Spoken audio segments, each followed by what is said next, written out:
Hello and welcome to Fix More, Waste Less, where I try and fix broken electronics and keep them out of the landfill. Today I have a PlayStation 2 Slim that doesn't want to read discs, so let's just get it plugged in and see what's going on. Put it in there. Put this in here. And got no spin at all.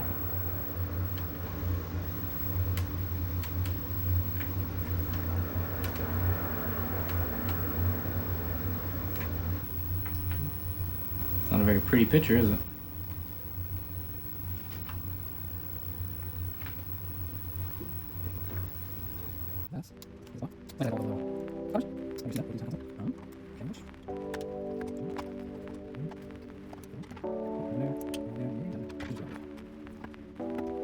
Actually, break the seal. Come on. What do we have? We have some grime in here. Can you see that in the camera? Yeah, we'll show it. So still got a red light, which is good. Power, which is good. Now, there's a button here and a button here. And neither one, that's not working. Okay. These are all connected, that's not working. So, okay, let's get her further apart. Let's see, pop you out. I think you should just come out of the chassis.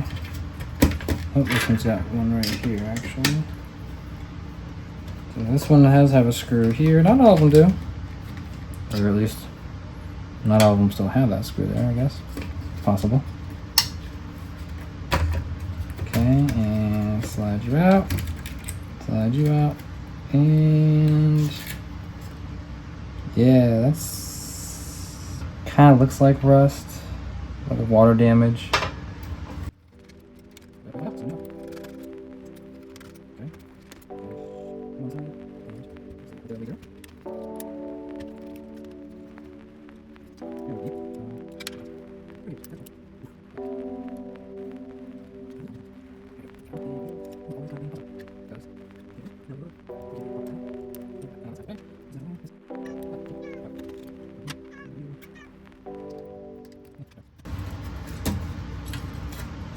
Okay, now let's look at this side real fast.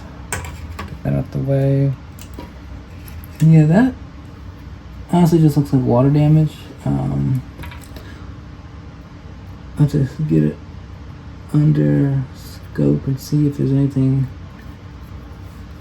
really damaged about it. If any of these parts need to be replaced, but the rest of the board looks good. And that part came out. And yeah, that's the only thing that's bad. And I'm willing to bet that this is just, yeah, this is bad. This probably needs to be replaced. These right here certainly are not what, let's see. It's getting close. Yeah, this whole area is just completely damaged. So there were resistors or something here. They're not anymore. They're just a pile of goop. There's a couple of resistors still intact here, but the rest are not good. So I'm willing to bet that this section is giving us image problems. But you know, for the most part, this does work. These aren't the same boards, but these areas are.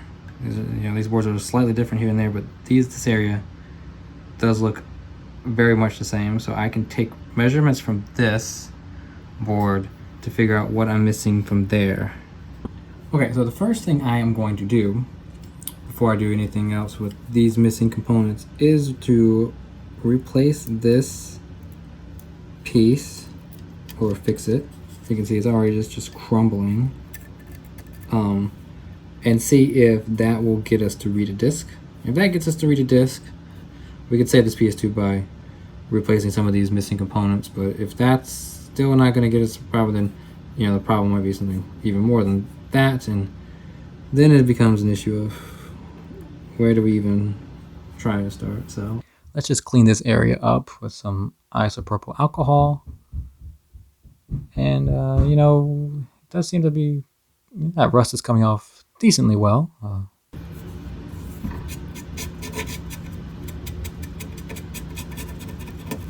These pieces might still be here, but some of them are definitely just completely corroded.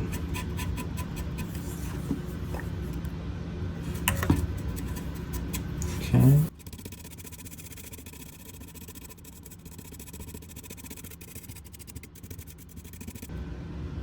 Okay, so nothing else here. Oh, that one's actually good. That's amazing.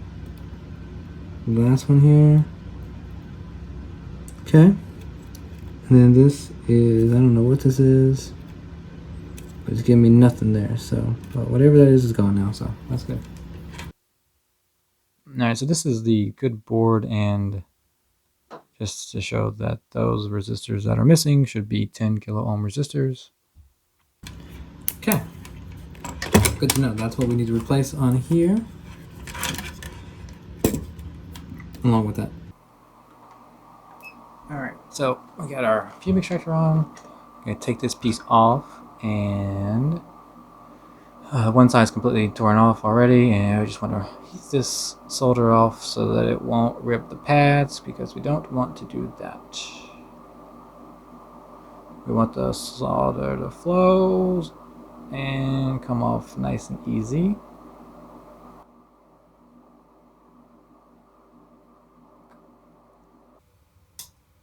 And there it goes.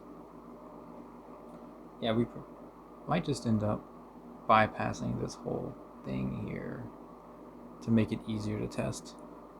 And there's a little switch. Yeah, get rid of that. Let's clean up these pads.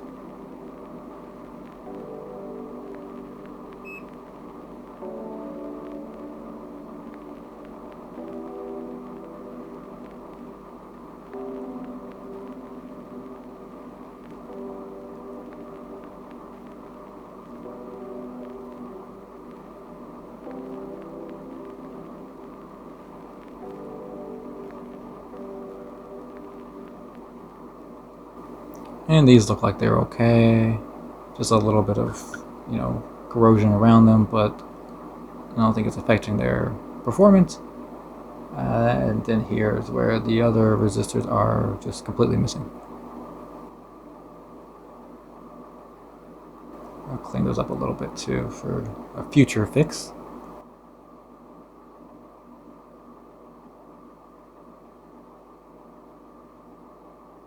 This little guy here just looks terrible, but I did test it, and they're still working. Yeah, I'm just gonna bridge these connectors here. You see the ones on the left are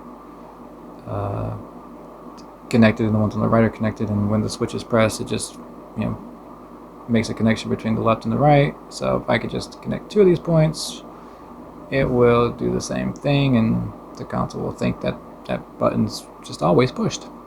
Kind of bypasses the need for the lid closing.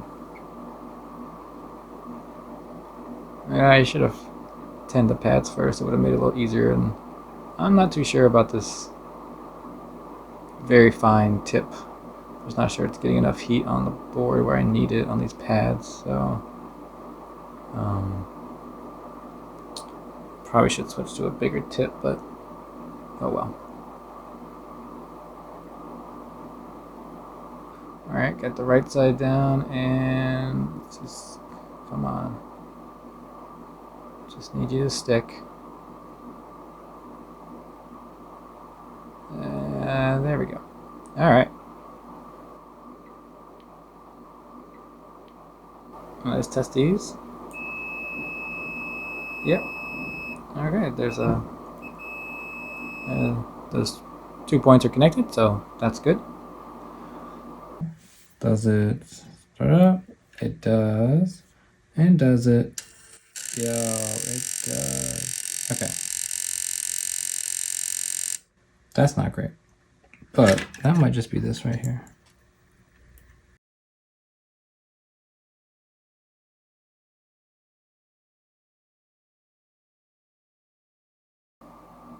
Alright, back under the microscope so I can fix this area now that I got some resistors in.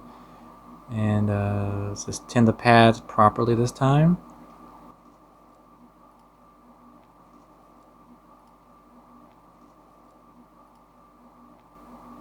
And I think I might have put too much on the top there. Okay, so yeah, I'm gonna try and remove some of this on the top. It kind of looks like this might just be one whole pad, but I couldn't tell. I couldn't remember from before. Now that I look at it, yeah, let's clean it up a little bit so I can see. Yeah, you know, I think it's just one whole pad, so the resistors will connect on the bottom to the chip, and then they just connect in one line here, yeah, going to this spot. So I think that's okay that that's covered in solder. So, and yeah, and it's just this board is kind of deteriorated to the point that this pad's trying to rip up. The water damage and my own damage is not helping it at all. So let's just get these resistors on here and see if that can help fix the problem. Add some flux.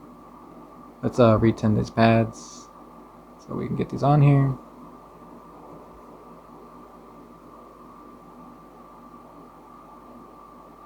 And you can see the resistors here. I actually think these are maybe a size too big for what was originally here, but you know, resistors are resistors, so it'll work as long as I can fit it on there. It definitely looks bigger than what the board calls for, but oh well, it's what I got. I get to use my new hot air station that I just bought. I haven't done a whole lot of work with it, so this will be a little bit of a learning experience and some trial and error possibly. But here we go. Okay. Just want to get this one on the left connected. Then I can go down the line. I did tin it with leaded solder, so that does have a lower melting point than the unleaded that the board probably came with. And that'll hopefully help it flow easier, and I want to put as much heat into the board. Okay, that looks good. Now the second one. These things are just so, I don't know, they want to stick to my tweezers for some reason. I guess the flux, I don't know, but come on. Alright. Oof.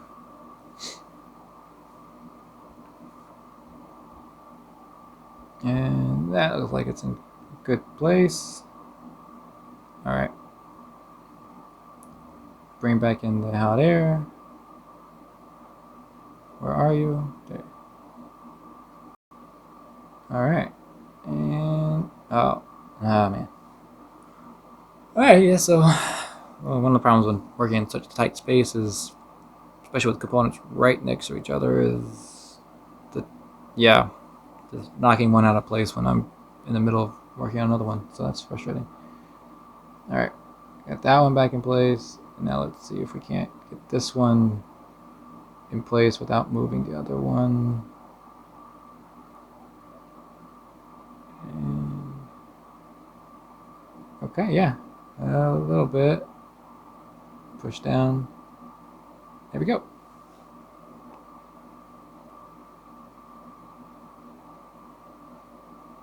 Alright.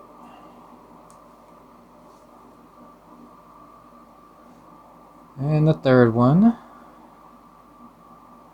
It might honestly be easier working with smaller resistors. There's more room for error, but I couldn't imagine.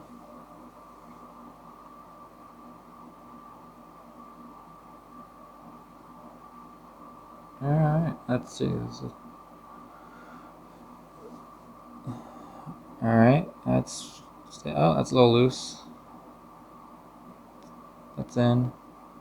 And that one's a little loose too. Okay, so the two on the outside aren't connected properly. Okay. Don't blow away. Alright. That's better. Connected, and that one, I think those two might actually be touching. Touching at the top isn't that big a deal, but touching down here, yeah, that's, they shouldn't be touching down at the bottom, but they can be touching at the top. All right, so let's put a little bit more room between these two on the left. And all right, and too much maybe. Yeah, come on. Use this. There we go. Oh no, it's stuck. Come on.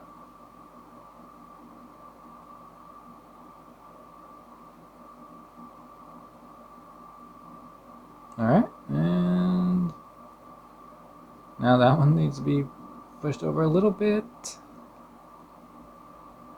There we go. Oh yeah. All right, that's good connection there. All right, let's clean this up and see if it's still connecting on the bottom or not, because those two on the right might be now, but no, you know, I think that's pretty good actually. I think that'll be all right. It looks pretty good to me. All right, let's put it back together and see if we can test it.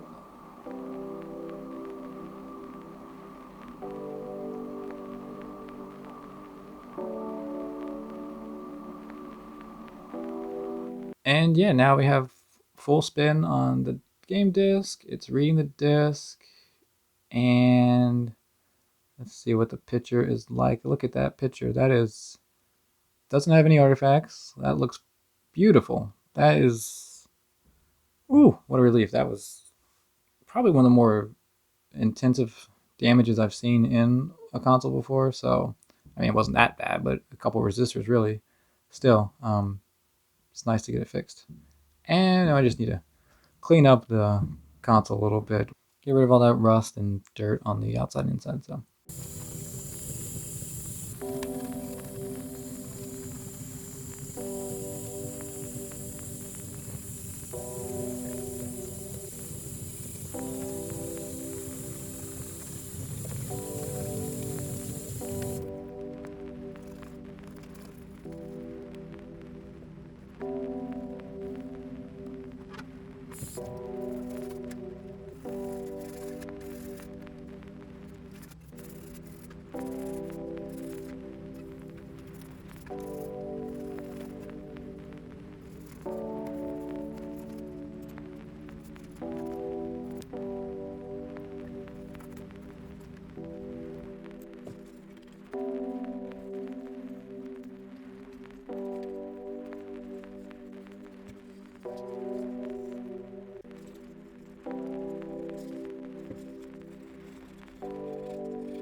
All right, and now that we have a put together and working PlayStation 2 Slim, that's the end of this video. I hope you learned something useful, and if you did, please leave a comment down below. Like and subscribe to the channel. Almost at 200 subscribers, which is kind of crazy.